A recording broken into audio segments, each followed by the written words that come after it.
बेसन की बर्फ़ी है, बट इसमें जो टेस्ट है मैसूर पाक का है। मैं टेस्ट करके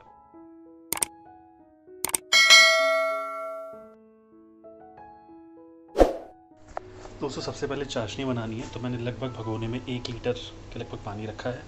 केसर है थोड़ी हमारे पास, पानी में डाल के रखी है।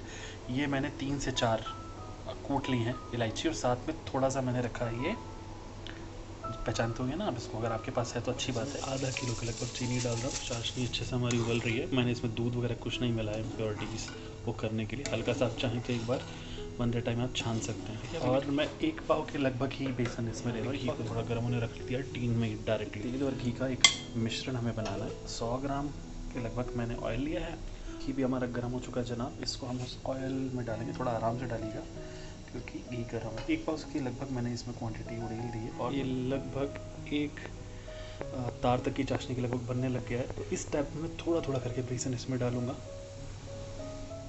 ठीक है। आप लोग वेट कर सकते हैं 2 तार की चाशनी आने तक भी, और मैं ऐसे ऐसे धीरे धीरे इसको मिलाता रहूँगा ताकि इसमें जो भी गांठें हैं वो घुलती चली जाएं।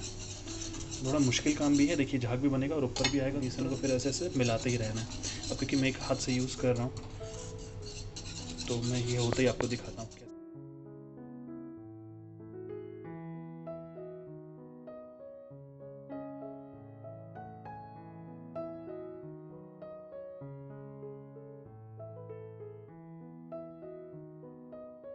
इसको घी में डाला और ऐसे चलाते रहना है, ठीक है ना।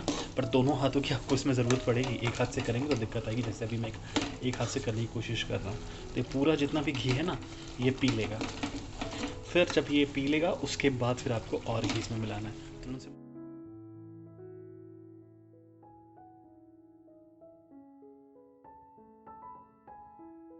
हमने जो है इसको थाली में लगभग डाल दिया है, और ज़्यादा इसको दबाना नहीं है, ठीक है ना, ये ध्यान रखिएगा।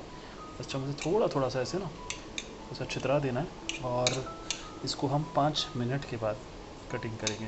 दोस्तों 5 मिनट के लगभग हो चुके हैं। अब हमें मार्किंग करनी है। मैं थोड़ा थोड़ा सा ऊपर से ऐसे काट रहा हूँ, देख रहे हैं आप। अब ये आपके ऊपर है कि आप स्क्वायर शेप लें या रेक्टेंगल शेप लें।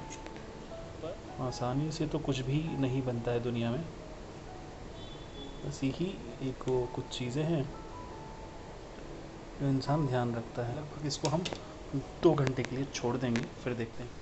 दोस्तों देख रहे हैं जो हमने मिठाई कल तैयार की थी बिल्कुल तैयार है। वैसे 2 घंटे के बाद आप देख सकते हैं ये थोड़ी अपनी, ये देख रहे हैं बेसन की बर्फ़ी है, बट इसमें जो टेस्ट है मैसूर पाक का है।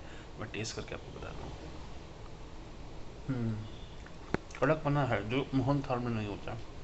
ये इजी ट्रिक बनाई है, उन घर में लोग भी खा सकते हैं, वो लोग भी जिनके दांत नहीं, ठीक है। इस तरीके से भी आप मैसूर पाक ट्राई कीजिएगा, ठीक है ना। यानी जो हलवा होता है उसको एंड तक सेकना। एक बात याद रखिएगा, जो हलवा है ना उसको तेज़ आंच पे नहीं सेकना, नहीं तो तुरंत ही घी छोड़ देकर आप कंफ्यूज हो जाएंगे। दूसरी बात, उसको चलाते रहना, धीरे धीरे उसमें तेल घी का जो मिश्रण है मिलाते रहना है। एंड में एक पॉइंट आएगा कि हल्के हल्के घुमाने पर भी वो तेल घी छोड़ने लग जाएगा। तो जितना आप ज़्यादा भूनते चले जाएंगे उतना ही उसमें जालियाँ पड़ती जाएंगी। और वर्स्ट केस में अगर आपको नहीं समझ आ रहा, नहीं कर पा रहा, थोड़ा सा a pinch of baking soda you can add. चलिए थैंक यू सो मच। अब मिलते हैं एक नई वीडियो में।